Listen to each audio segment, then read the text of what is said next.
Hello and welcome to this session on cracking the interview code. There are so many of us who constantly come across people without jobs because there is an ad, and when one ad is placed, we have tens and 20 or 30 people reaching for the same interview. And what is observed is that people are going back without the job. So this session is for those people to crack the interview code. This is based on the interviews that have happened over the past many years. I have collected information on what are the type of questions they ask, what are employers looking for. I have interacted with n number of principals to find out the reason why candidates are getting rejected. And this session is based on their feedback to me. So I've consulted n number of principals, n number of agencies who are into recruitment, and of course, the experience of candidates who are selected as well as rejected. So I'm sure this is going to be a very useful session for those people who are applying for interviews, applying for posts in schools, whether it is PRT, TGT, PGT, etc. So first of all, what is important is to prepare well. And this session, I'm going to share with you 20 tips on how to go prepared for an interview and how to do the best possible preparation so that your selection becomes more or less sure, or at least you have a good chance of getting into it. So on this note, I want to welcome you all for this session. And as I said, I'm going to share with you 20 tips based on the collected evidences of people who have shared with me their experience of going for different interviews over the past 2-3 years. So 20 tips to help you crack a teacher's job, right? And I hope that after the session, you take back something valuable with you so that your prospects of getting hired becomes higher. So the first is that whenever we are applying, I have seen personally, I get so many biodatas, and what happens is that you are applying randomly to schools whenever you see the ad without doing a research on the school. First and foremost, the employer finds out whether you know something about the mission vision of the school. And when you are asked questions based on the school, 80% of the candidates, the principals had shared, don't know anything about the school, which means that they are going for the interview unprepared. And this is where preparation is required. You need to learn about the ethos of the school. You need to talk to people. You need to, Google search about the school. You need to find out the reviews of the school, probably talk to teachers or students who are in that school already. So it's important that the educational philosophy of the school is known to you beforehand and you actually go to the interview. So every interview is different. It's not that you're going to school A, then you go to school B, you go to school C. It's not the same. The experiences are totally different. And that is why preparation for each interview is important. And therefore, you need to prepare answers based on the aspects of the mission and vision of a school. So if you're going unprepared, you don't know anything about the school at all, then the chances of your rejection becomes very high.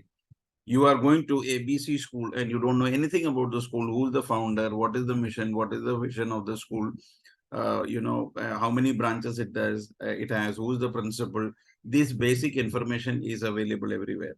And if you are going unprepared, I think the chances of rejection becomes very high. And the principal themselves have shared this, that they are rejecting candidates who have no knowledge about the school.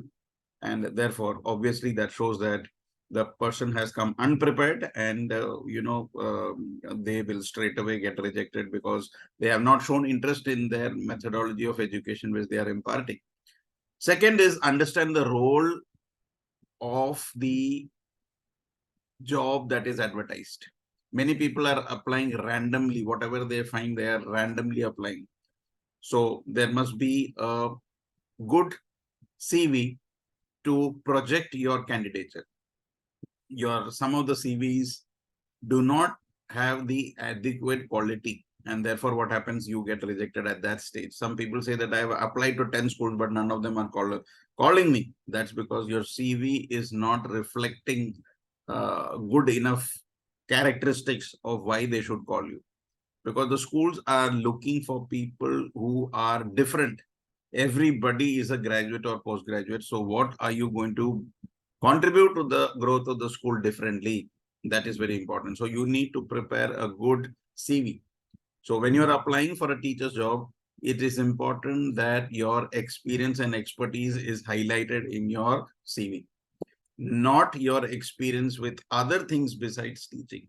So I have seen many teacher CVs where they were working as, as salespeople or executives in companies.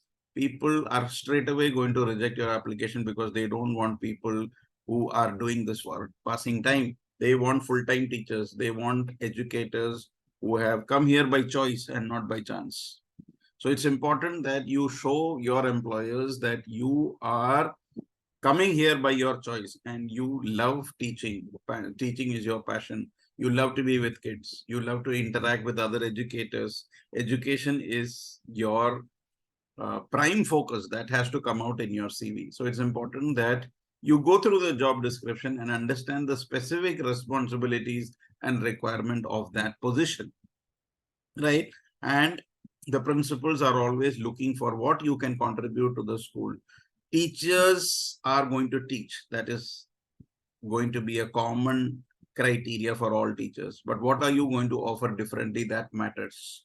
So are you an artist? Are you a singer? Are you good at life skills? What extra value as a teacher can you give to your students and the school? That is very important.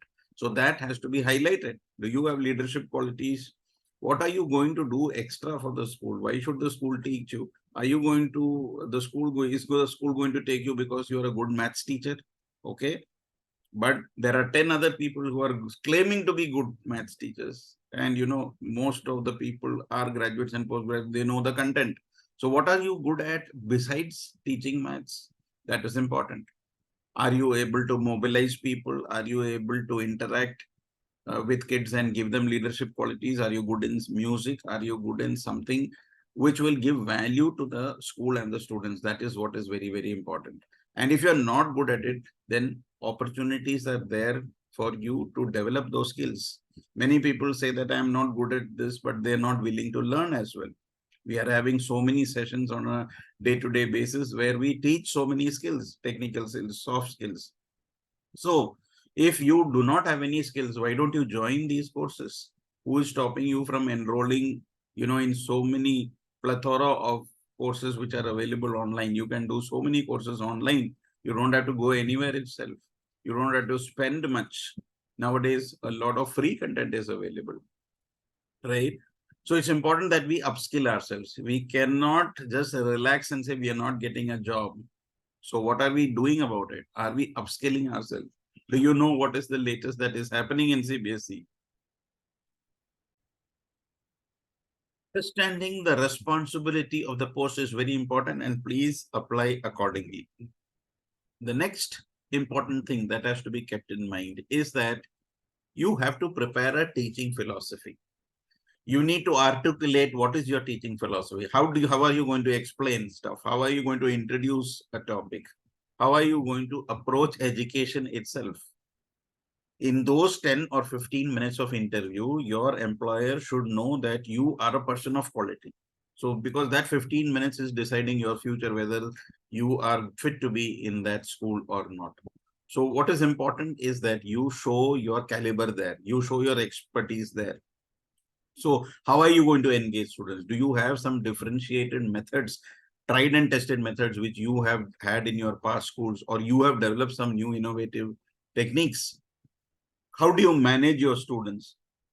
So a teaching philosophy, you need to be prepared with the questions which your prospective employer is going to ask, and therefore your answers also need to be crisp and clear. Not that you're thinking the answers at that point of time, because you may, say something wrong, which may not go well with the management of that school. So it's important that you go prepared for every interview. It's important that you prepare for every interview. Because as I said, every school interview is different. The ethos of the school is different. The vision and mission of the school is different. So it's important that your teaching philosophy also corresponds to their philosophy. So you need to prepare on that. Fourth, you need to demonstrate passion. You cannot be dull. You cannot be nervous. You should show confidence. You need to be confident person. Then only people are going to appreciate you as a teacher, as an educator.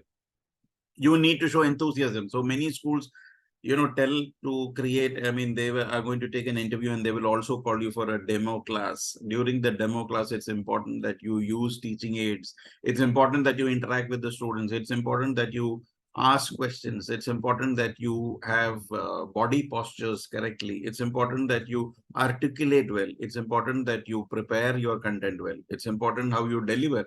Your communication skills are very, very important. And a positive learning environment has to be created in those few minutes of the demo class. And normally what happens is that if that demo class goes well and your students are happy, your success rate of being absorbed in that school becomes very high. So you need to be passionate about it and you need to be prepared. And whenever you are given a topic, you need to spend rigorous amount of time in making that lesson the best lesson of your life, because that's what ultimately is going to give you a job. So you need to demonstrate passion. It cannot be dull. It cannot be a nervous moment. It has to be a confident, positive moment. Step number 5, you need to know the curriculum. There are many people who are applying and they don't even know what the curriculum is. Sometimes people are asking in the groups that we have, what is the syllabus of, class 8 or class 9? That means they haven't even gone through the curriculum which is uploaded on the CBSE site.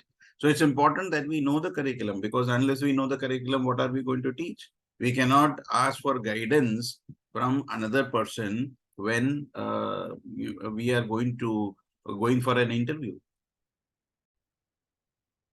Knowing the curriculum is very important. We need to be updated with the latest syllabus and not talk about syllabus which was deleted 2 years back.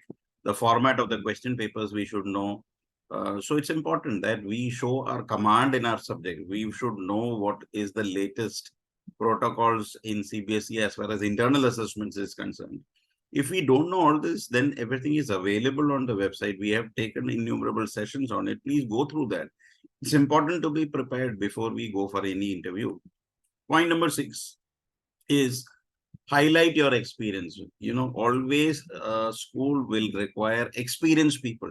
If you are inexperienced, the school will have to put double effort. So if you are having 1 year experience, 2 year experience, 3, 4, 5, whatever is the number of experience, you need to show how you dealt with situations. You need to prepare anecdotes of how you have developed your expertise in certain areas. How have you managed your classes in different situations? Because the type of questions you can expect is this, that they'll give you a situation. How are you going to handle this particular situation, and what is your ability to engage diverse learners? So they may ask you, how are you going to deal with your intelligent kids? How are you going to deal with the kids with learning disability? So you should have answers to this. And if you've got experience in dealing with this, you need to prepare anecdotes and relate that this is what you did in the previous school, and I will be able to do it much better now because of these experience that you had. So it's important that you prepare a lot of examples. Concrete examples are very, very important. So whenever we are conducting a session, conducting interviews, I always tell our resource persons, our people who take the interview, or whoever is in command, to always give concrete examples of their experience and expertise, because everybody is going to give the same answers from the content, from the curriculum. But if you are having examples of how you have dealt with particular situations, how you have addressed challenging behaviors, how you have adapted, or what is your teaching and learning style, then that becomes very, very useful. So examples are important. The concrete example which has actually happened in your classroom, because that is going to be unique. Nobody else, none of the other candidates will be able to share those, because those happened in your life, those happened in your classroom, that happened in your neighborhood. So it's important that we personalize these examples and not, Google search or take from XYZ sources and say that, this was your experience. So never tell anything which didn't happen. It's important to be truthful, honest, sincere. If something has happened in your personal life, do share that, because that is going to be a plus point in your interview, and you are likely to be absorbed, or you are likely to be appreciated by the employer at least. Discuss technology. So nowadays, there is a lot of emphasis on teachers who know technology, because without technology, there is no future. That everyone has understood. 3 years back, probably before COVID times, without technology, people could survive in a school. Now, as educators, if you don't know at least the basics of technology, then it is very difficult that a school is going to employ you. So you cannot sit down and say that, I have never used Excel or PowerPoint or, artificial intelligence or, Chat GPT, Google Bard. These are all common things which every educator should know. So you should know the basics of every basic technology that is available, and you should be able to learn and adapt fast. So if you are proficient in any of the technological tools, that is going to be a big, big plus point. And if you think that you are naive and you have to gain expertise in this, please do enroll for courses. Please start attending sessions. Google educator groups are there, which are conducting so many sessions. We on our platform, All India Educators Forum, are conducting so many sessions on so many tools. You need to enroll for these courses and learn up all these things, because that's what's going to give you an edge over the other candidates. If a candidate is saying that I don't know technology, then obviously the chances of you getting recruited will become almost zero, because nobody wants a digitally illiterate person. You may be literate in terms of graduation and post-graduation, but you are digitally illiterate. Nobody is going to give you a job. So it's important that technology is your friend and not your enemy. You have to make friends with technology. You have to be comfortable with technology, and you need to integrate them in your teaching. So the best way to go for an interview is to take a demo class, which is integrated with a teaching tool. And then obviously there has to be a digital tool in that. So you're going to prepare charts, you're going to prepare models, and you also may prepare along with all this with a digital tool. If the school is having a smart board or a smart screen, that's so your lessons are going to be much more effective and much more efficient in terms of understanding, in terms of delivery, in terms of content. Showcase student-centeredness. Ultimately, every education system should focus on the child. Involve children, ask them questions, right? Interact with them. Not that you are giving a lecture and you are coming back. Emphasize on your commitment to student-centered learn. That's important. Students are our priority, and schools want students to be the priority. Teachers are not priority. Remember that. Our education system has evolved from teacher-centeredness to student-centeredness. So if you think that teacher is the center of the education, we should change that notion immediately, because students are the center of the education now. Everything is revolving around them. So we need to prepare in such a way that the student is benefiting, right? So students should be actively engaged. When somebody sees that the students are actively engaged in the teaching learning process, then again, it's going to be creating a very positive impact for you. 10th is classroom management. It's very, very important. I think this is also one of the major factors which plays a role in selection of a candidate. The reason being that class management is becoming increasingly difficult by the day. You are having 40 students in the class with different learning abilities, with different requirements, with different needs, and you are delivering a boring lecture, and probably there will be students who are going to disturb you. You may be giving an interesting lesson, still there will be people disturbing you. So how to control them without being rude, without being aggressive, without punishing them? How do you tackle these situations? That is going to give you an edge. So classroom management is of prime importance. So I think you should spend a lot of time in asking seniors and asking your mentors, observing people around you, how they manage their classes, because this is very important, because otherwise life is going to be hell. Your classes are going to get disrupted, people are not going to listen to you, and then entire life you become more of a policeman or a policewoman than a teacher. because disciplining is becoming a major part of your life instead of teaching. So it's important that we maintain discipline without being too harsh. That rapport we have to build. Okay. So it's important that without being harsh, without being rude, without being aggressive, we are still friends with the students and able to maintain classroom discipline. So that's an art. Maintaining discipline in the class is an art. So that is what has to be learned. If you have difficulty in that, then it's better that you observe people who are good at it and try to imbibe those qualities. How do we assess? Assessments are important. There are going to be a lot of questions based on assessments because the school itself is getting assessed. You must have heard about the document of SQAAF, School Quality Assurance and Assessment Framework. These are things which you should know. So what are the areas of assessment? There are areas of assessment. Which are the areas in which assessment can be done? So what is the role of a teacher? What is the role of a parent? What is the role of a student? These all things should be known. And you should be able to prepare questions which is going to talk about assessments.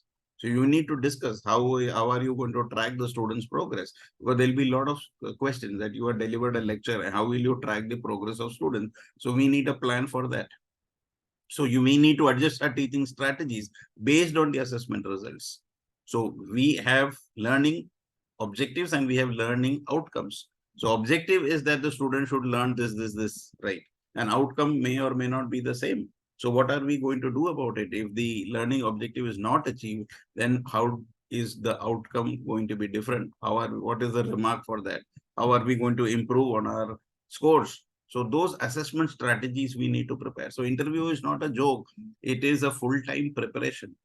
And it's important that you go prepared because once you are rejected from a school, they don't call you back. So it's important. This preparation is important. So what I have observed is many people are just randomly going for interviews, knowing there is a vacancy, they'll just go give and come back.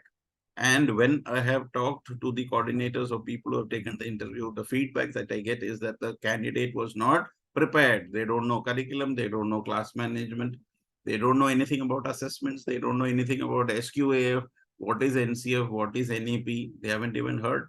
And then they apply to posts which are senior, and then obviously that post would go to someone who is more knowledgeable. Be prepared for the questions. Always mentally prepare. Okay, I'm going to go for an interview. So what are the type of questions they will ask me? And you need to prepare that in advance. Okay, so what are your goals? What are your main motives? How do you deal with students? How do you deal with teachers? How do you deal with parents? What extra are you going to do for the school? These are questions which are likely to be asked, and you need to prepare them very, very thoroughly. It's not something randomly spoken out of your mouth. It is something which has to be prepared because the school is going to check how professional you are with respect to the answers that you are giving. If they find that you are a person who is serious and very sincere and you are going to be loyal to the institution, again the chance of recruitment is going to be very, very high. So it's important that you tell them your future plans. If they think that you are looking this as a stopgap arrangement, you are just going to work here for 1 or 2 years and you are going to look for better opportunities, again the school may say that this is not the right place for you. So it's important that you show that you are really interested. Your culture, your whole demeanor should match the vision of the school. And 13th is always dress professionally. Not you are going in random clothes which you normally wear casually. It should not be party wear. It should not be casual wear. It should be formal clothing.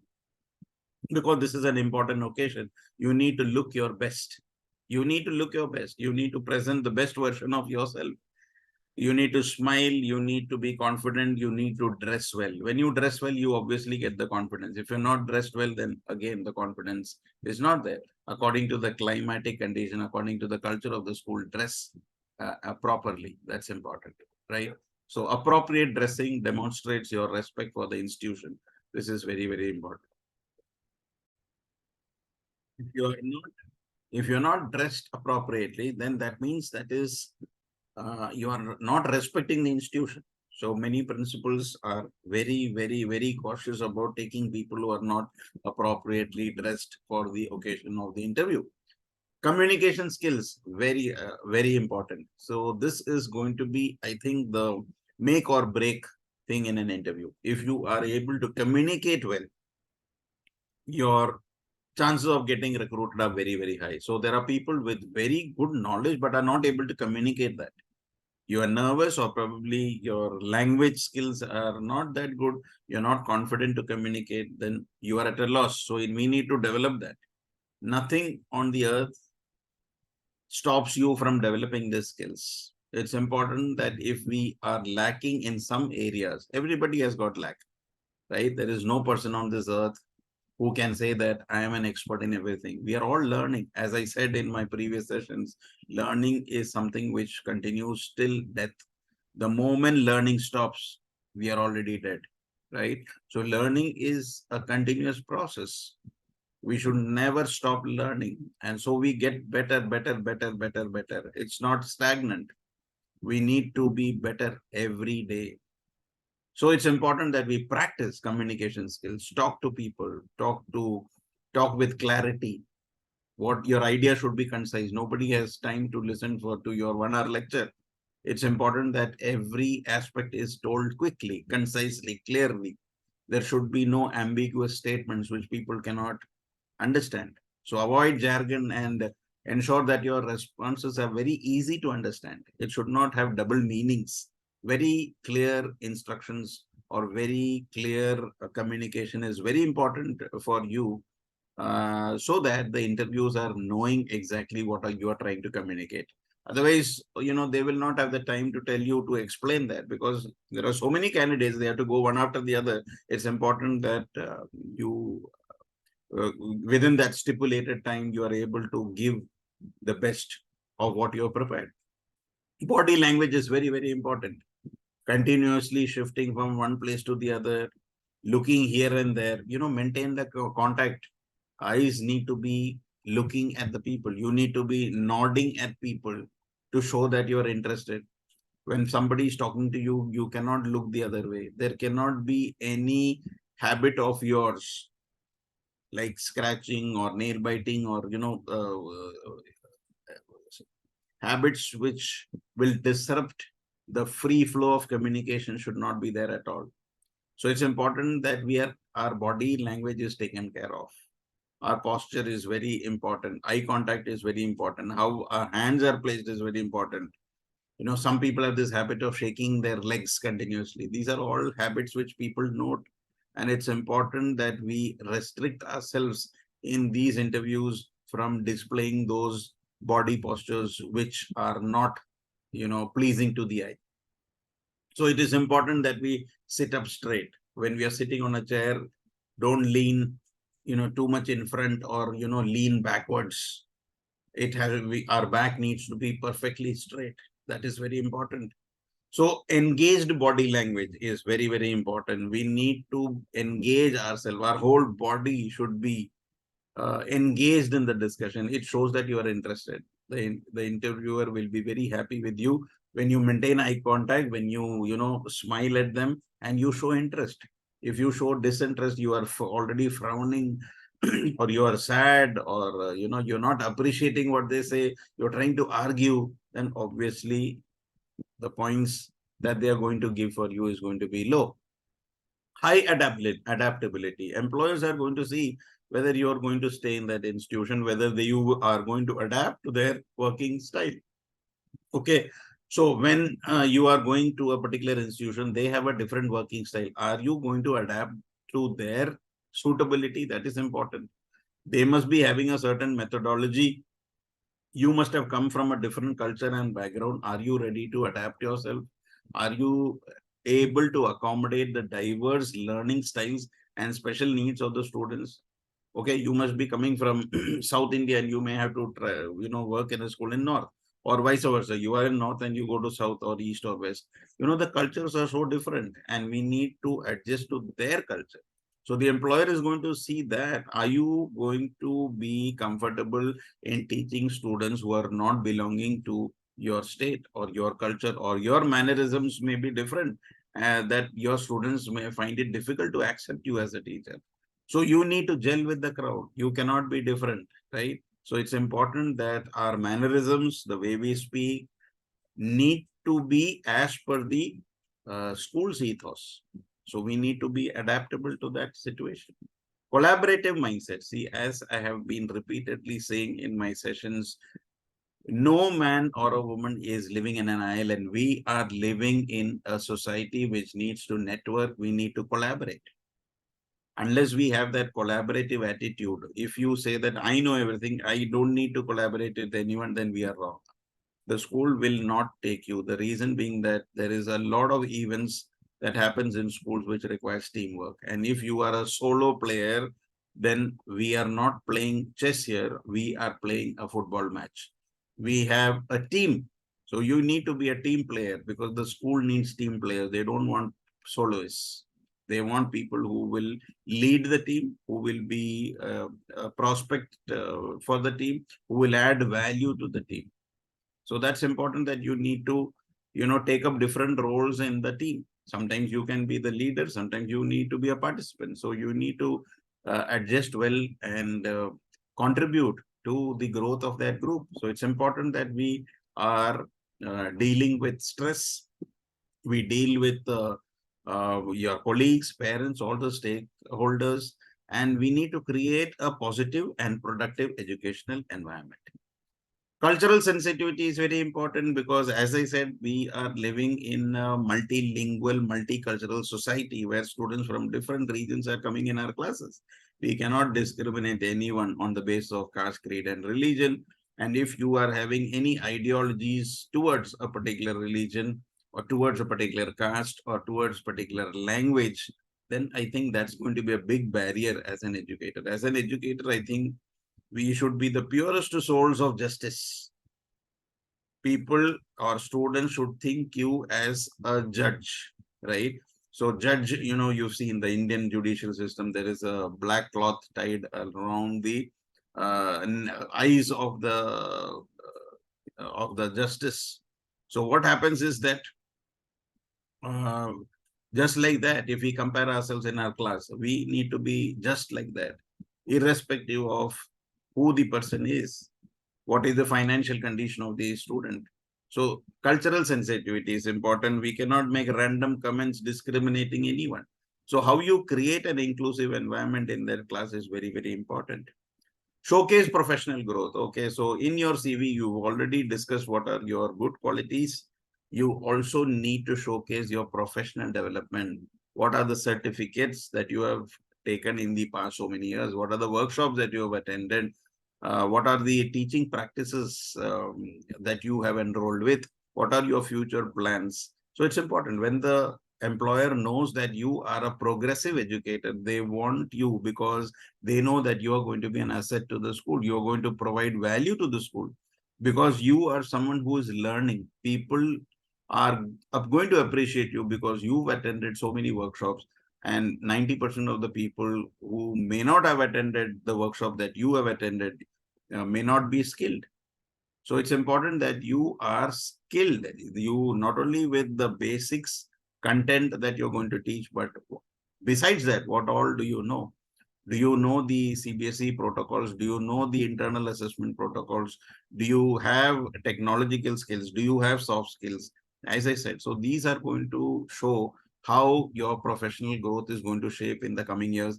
And therefore, when you are going to grow, the institution is going to take the benefit out of you. And when the institution is going to take benefit out of you, the students are going to get benefited.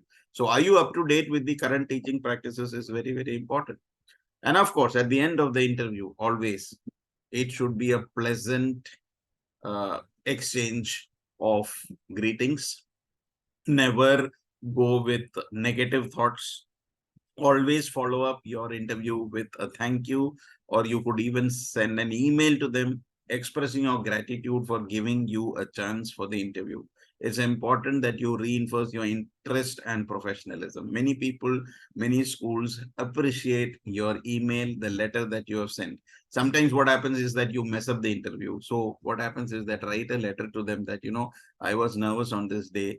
I was, this question I had answered in this way. Probably I should have answered this. It gives you a sense of satisfaction that at that particular time you were not able to answer, And now I am going to send my email that, probably in the nervousness or probably you didn't prepare well, you gave a wrong answer, but this is what I intended to answer. And believe me, I have so many real life examples who have told me about this follow up, and they have got actually the jobs because of that follow up letter, because the school felt that, this person has interest in correcting a mistake what happened in the interview.